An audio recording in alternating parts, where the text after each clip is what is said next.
दोस्तों मेरा नाम है प्रियंक और आप देख रहे हैं बीइंग साइंटिस्ट चैनल में आपका स्वागत है। मेरे डिस्क्रिप्शन के अंदर जो है अक्सर आपको देखने को मिलता होगा अलुमनाई ऑफ आईआईटी बॉम्बे, और ये जो है मेरे दिल के काफ़ी क्लोज है।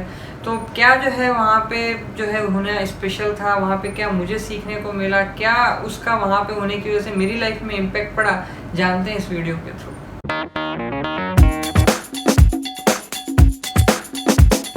तो आपकी इन्फॉर्मेशन के लिए मैं बता दूं कि वहाँ पे जो है मैं मास्टर्स करने गया था बायोटेक्नोलॉजी के अंदर, और मेरा ऑल इंडिया रैंक 13 था। तो वहाँ पे जो है मेरे को आईआईटी बॉम्बे के अंदर एंट्री मिली थी।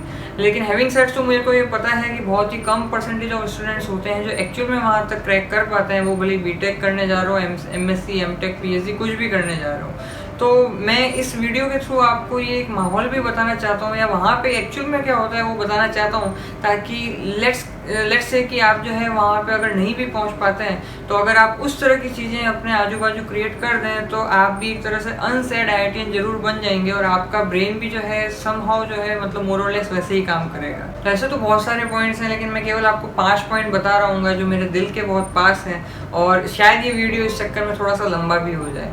सो नंबर 1 थिंग इज एनवायरनमेंट, और ये कहा जाता है ना कि मतलब you are the product of the 5 people you daily associate with, यानी कि आप जैसे लोगों के साथ उठते बैठते हैं उनका एवरेज जो है आप बेसिकली वो ही आपका मिला जुला जो है वो रूप होता है। तो वहाँ पे जो है अगर आप पहुँच गए हैं तो आपको लिखेगा कि यार मतलब आपके आजू बाजू जो है आपसे ज़्यादा ब्राइट स्टूडेंट हैं। फॉर एग्जाम्पल कि मतलब हो सकता है आप क्लास के टॉपर रहे हो, या आपने बहुत कुछ अपने मतलब होता है ना बहुत कुछ अच्छे करके आ रहे हो किसी बैकग्राउंड से, लेकिन आपको पता चलेगा एक तरह से आप कुएं के मेंढक थे, और सागर में आने के बाद में यहाँ पे लोग ही भरे पड़े हैं जो कि आपसे भी ज़्यादा ब्राइटर हैं, जो कि आपसे भी ज़्यादा कुछ आईक्यू वाले हैं, जो आपसे भी ज़्यादा तेज सोच सकते हैं, ग्रेस्प कर सकते हैं, वगैरह वगैरह। और इसके अलावा जो है ये भी है कि आप जब वहाँ के एल्यूमनाई हिस्ट्री देखते हो तो आप सोचते हो कि यार मतलब आप वो बनना चाहें एक बेस्ट पॉलिटिशियन या एक बड़ा पॉलिटिशियन बनना चाहें तो वो भी बन सकते हैं। अगर आप बहुत बड़ा बिजनेसमैन बनना चाहें तो वो भी आप बन सकते हैं। अगर आप मान लो बहुत कोई स्पिरिचुअल पाथ पे कोई आगे जाना चाहें तो वो भी बन सकते हैं। अगर आप कोई बहुत बड़ा रिसर्चर बनना चाहते हैं, एमआईटी हार्वर्ड के अंदर कहीं पे एडमिशन लेना चाहते हैं तो वो भी वहाँ के गए हैं, और बहुत सारे ऐसे एल्यूमनाई। तो जब आप ऐसे एनवायरनमेंट में होते हो तो आपको लगता है कि यार फिर क्या इम्पॉसिबल है, मतलब कुछ भी तो मतलब हासिल किया जा सकता है। ऐसी हमारी पेडिग्री है, ऐसी जगह से हम यहाँ से हम बिलोंग करते हैं, और ऐसी जगह पे हम आए हैं, और ऐसे ही लोग पहले आए और कहाँ कहाँ पहुँच गए। तो ये जो है आपको एक तरह से बहुत कॉन्फिडेंस देता है। हाँ, कई बार मैंने ये देखा है कि ये कॉन्फिडेंस जो है ईगो में भी बदल जाता है। And to tell you honestly कि जब मैं भी आईआईटी में था और जब आईआईटी के बाहर निकला था तो शुरुआती 2-3 साल में मुझे बड़ा ईगो था। तो ये जो आपको जो एनवायरनमेंट मिलता है वो बेसिकली आपको ये माइंड को इतना ओपन बना देता है कुछ भी अचीव करने के लिए। आप इम्पॉसिबिलिटीज में सोचना ही बंद कर देते हो। You feel everything is possible in this world. Second thing is teaching style. अब टीचिंग स्टाइल में क्या है कि वहाँ पे कुछ तो मतलब हमेशा कुछ प्रोफेसर रहते हैं जो चेंज नहीं होते, तो वो स्टिल नॉलेज बेस ही पूछते थे। लेकिन ज़्यादातर जो मैंने देखा था वहाँ एनवायरनमेंट ऐसा था कि आपको एक्चुअल में ज़्यादा नॉलेज की ज़रूरत नहीं है, और वो आपको ज़्यादा नॉलेज ओवरलोड भी नहीं करते थे, क्योंकि उन्हें पता है कि आप नॉलेजेबल हो, आपका दिमाग थोड़ा चलता है, इसीलिए आप आईआईटी में आए हो।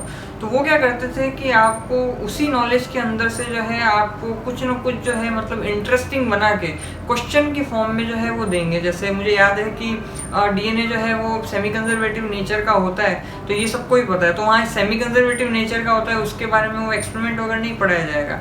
लेकिन मान लो वहाँ ऐसे क्रॉस क्वेश्चन दे देंगे कि मान लो अगर ये सेमी कंजर्वेटिव नहीं होता, और मान लो अगर इसके अंदर हम लेट्स से डिस्पर्सिव फॉर्म में होता तो किस किस तरह के बैंड आ रहे होते, अगर इसमें इतना परसेंटेज गुआनिन का होता, इतना ये होता तो किस तरह के आ रहे होते। तो समहाउ वो इस तरह का माहौल क्रिएट करते हैं कि आपको बेसिकली एग्जिस्टिंग नॉलेज को ही यूज करते हुए आपको एनालिटिकली सोचना है और उस क्वेश्चन को डील करना है। इनफैक्ट कई बार तो ऐसे कुछ पेपर भी होते थे कि वो एक तरह से आपको फंडा बता दिया, लेट्स से कि हर्ड इम्यूनिटी का, जैसे अभी बड़ा लेटेस्ट चल रहा है कि हर्ड इम्यूनिटी का फंडा बता दिया, लेकिन वहाँ पे जो क्वेश्चन जो है कोई ऐसा रियल टाइम बेस्ड जो है वो क्वेश्चन आ जाएगा केस बेसिस पे कि मान लो कोई इंग्लैंड के अंदर ये पर्टिकुलर बैक्टीरियल डिजीज जो है वो ऐसे ऐसे हो गई, और ऐसा ऐसा ऐसा ऐसा स्टेटिस्टिक्स दे देंगे, और फिर उसके बारे में पूछेंगे कि फिर जो है क्या क्या होना चाहिए।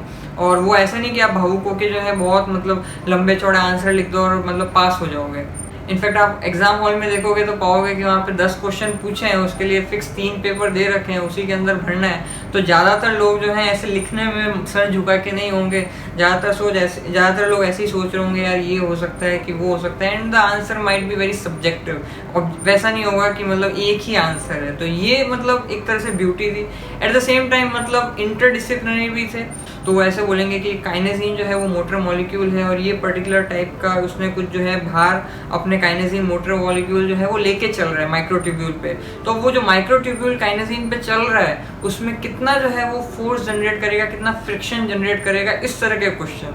तो आप समझ लो कि फिजिक्स का, मैथ का, बायो का आपको पूरी नॉलेज हो के फिर कहीं आप जो है कोई क्वेश्चन को सॉल्व करते हो, फिर कहीं जाके आप जो है वो सॉल्यूशन निकाल दो। तो इस तरह की जो एनालिटिकल इंटरडिसिप्लिनरी टाइप की जो थिंकिंग थी, ये सच में मुझे बहुत अपील की। इससे बर्डन ज़्यादा खत्म हो गया कि नॉलेज रखने की है, मतलब ज़बरदस्ती भरने की ज़रूरत नहीं है, बल्कि उसी को जो है वो सही से यूज़ करने की ज़रूरत है, and which is really great. और ऐसे ही ओपन बुक एग्ज़ाम भी बहुत सारे होते थे। तो ओवरऑल मतलब ये जो है वो फंडा वहाँ पे सामने निकल के आया। आप भी जो है ऐसा कुछ कर सकते हैं अगर आप अपनी लाइफ के अंदर जो है ऐसा कुछ एनालिटिकल या कुछ करना चाहते हैं। And this is one of the reasons also कि जब मैंने सोचा है चैनल को स्टार्ट करते हुए कि मैं कन्वेंशनल चीज़ें नहीं पढ़ाऊंगा कि क्रेब्स साइकिल क्या होता है, फोटो रेस्पिरेशन क्या होता है, या ऐसी जो मतलब थ्योरेटिकल बुक है। रादर मैं कुछ इस तरह से पढ़ाऊंगा कि लोग सोचने पे मजबूर हो, समझने पे मजबूर हो, ना कि रट्टा मारने पे। थर्ड थिंग इज वहाँ पे जो है मैंडेटरी होता था कि आप भले एनसीसी ज्वाइन करो, नेशनल कैडेट कोर, या एनएसएस नेशनल सोशल सर्विस, ऐसा कुछ था, या एक और कुछ था, वो मैंडेटरी होता था। मतलब आप भले चाहो या नहीं चाहो, लेकिन you will have to interact with the people of different stream, different kind of thought process, everything. तो ये भी एक बहुत अच्छी बात थी जिस वजह से आपको मतलब बहुत सारे लोगों के साथ में कोऑर्डिनेट करने का, बहुत सारे लोगों को समझने का, थॉट प्रोसेस समझने का, फ्रेंडशिप डेवलप करने का मौका मिलता था, जो कि आपको आगे तक काम आती है लाइफ में। Fourth thing is extra curricular activity. और यहाँ पे जो है ये प्योरली मतलब it's your own business.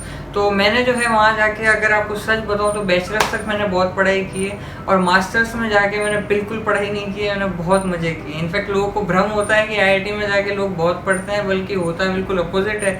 IIT में जाने से पहले लोग बहुत पढ़ते हैं, आईआईटी में जाने के बाद में लोग बहुत कम पढ़ते हैं। और वहाँ पे जो है मैंने, आप you name any game, you name any athletic activity, I have done it. मतलब आप टेबल टेनिस ले लो, volleyball, basketball, football, cricket, chess, पता नहीं क्या क्या जो है, 4x100 मीटर रेस और ड्रामा वगैरह सब मतलब कर डाला। मतलब आप ऐसा समझ लीजिए कि मैं बैचलर्स तक आई वॉज क्वाइट, एक तरह से मैं जैसे आपको बताया था इतना ज़्यादा कॉन्फिडेंट नहीं था, थोड़ा सप्रेसिव टाइप का था। और वहाँ जाके फर्स्ट टाइम मैंने अपने आप को एक्सप्रेस किया, क्योंकि मेरे को ये पता था कि बॉटम लाइन ये है कि हम कभी भी ज़िंदगी में अनएम्प्लॉयड या फिनेंशियली पीछे तो नहीं रह सकते, हमें कुछ ना कुछ तो मिल ही जाएगा just because of the tag. अब जो है अब मतलब पूरे मज़े करने के दिन है, और बहुत पढ़ लिया, और थोड़ा खेलने कूदने के दिन है। And the fifth and final thing is campus life. You know, campus was beautiful. मतलब आप इमेजिन करो कि एक तरफ जो है आपके लेक खुल रही है, एक तरफ जो है आपके बिल्कुल मतलब वन है, जंगल है, एक तरफ जो है 5 स्टार होटल है, और एक तरफ हीरानंदानी जैसी जो है वो बिल्डिंग है। तो चारों तरफ से जो सीनिक ब्यूटी है दैट इज ऑसम। और मेरे को तो फॉर्चुनेटली हॉस्टल भी वो 13 मिला था, जो कि नया बना था। तो इट वॉज मतलब इसका जो स्ट्रक्चर था, जैसा बना हुआ था, वो एकदम किसी 5 स्टार होटल से कम नहीं था। वहाँ पे जो एमिनिटीज़ भी जो थी, जो पर्क्स भी जो थे, वो भी बहुत ज़्यादा अच्छे थे, and it was really awesome. तो वो मतलब हर जगह नहीं मिल सकता, and I really feel very special about being in that particular hostel basically.